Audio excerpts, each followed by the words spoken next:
Hey guys, this is Alex Chamberlin, and this is a bike check of the Zerode Taniwha I've been riding this past week. I've rode it in Santa Cruz and Tahoe. I even raced it in Mendocino this past weekend. So these are just my thoughts on some of the components on the bicycle. So to start off, we got the Zerode Taniwha frame. It's a size large. It's a New Zealand brand, and the thing that's really interesting is it actually has a gearbox instead of a drivetrain. So it's got a 12-speed Pinion gearbox with a 600% range. So literally going uphill, you'll like wheelie yourself backwards, and going downhill, I've never even reached the hardest gear. So that range was pretty impressive. So what's cool about this, it comes with a grip shifter. So you can go all the way from the easiest gear, and you can just shift on the fly like that. And you can tell it's super low.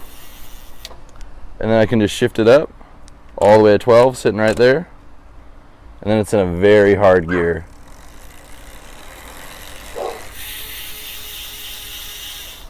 So that's a really unique feature about the gearbox. So I'll let you guys know how the bike rides in another video when I review it. But right now I just wanted to show you some of the components that come on it, because they have some special components on this bike. So let's start off at the top with a Syntace Vector bar. It's at the 780 width. It's a carbon fiber bar, and I don't even know what the sweep is, but it felt really good and really comfortable, and I have no complaints with it. But what's really cool is these Magura trail carbon brakes. They actually have 4 piston front calipers and then 2 piston rear calipers. So the idea behind that is that the front does 80% of the braking and the rear does 20%. So it kind of makes the brakes feel a lot more similar instead of having the rear overpowered and easy to lock up. So I really like the brakes. They have a ton of power, but my only complaint is the lever feel is a little on the flexy side. So I don't know, it doesn't really translate a good feel to your hand, so sometimes it's hard to communicate exactly what's going on at the caliper. But yeah, we got the Syntace light grips. I cut them down to fit with the grip shift real nice. And then another thing on the bar is a 9.8 dropper post lever.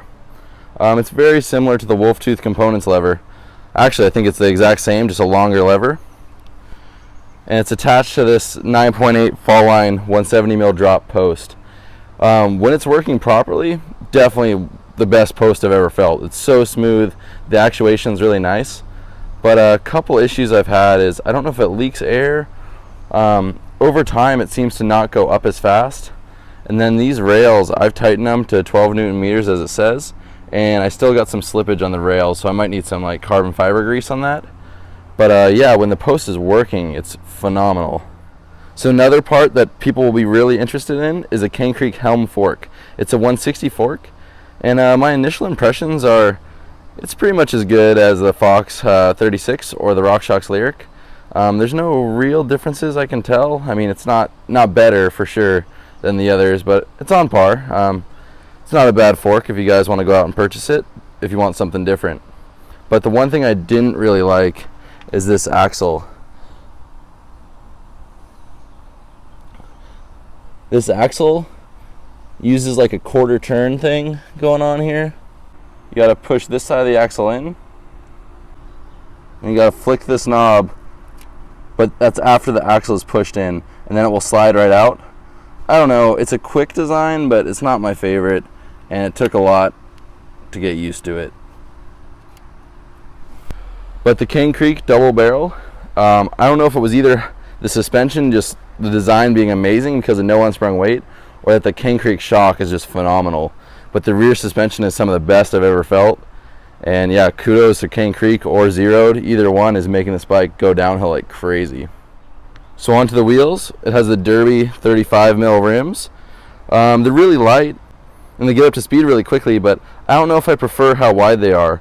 On my favorite tire, the Maxxis Aggressor 2.3, it's not the wide trail, so it kind of gives it a very square profile.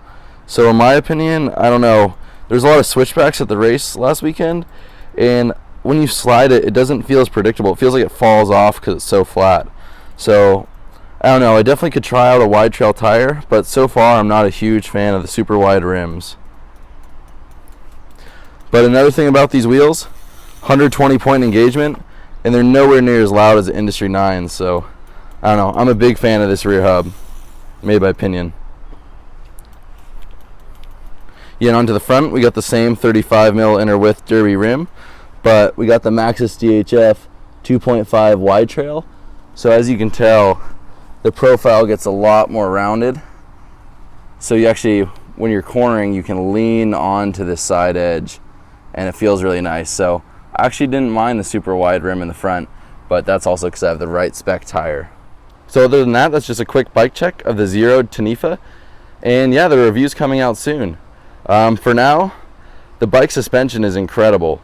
And what really makes it work well is the Pinion gearbox. And you can't think of it as just the gearbox. You have to think of the bike as a system and how it works all together. So I'll get more in depth with that in the review, but definitely keep an eye out for that. All right, well, I'm gonna get out of this heat and I'll see you guys out on the trails. Cheers.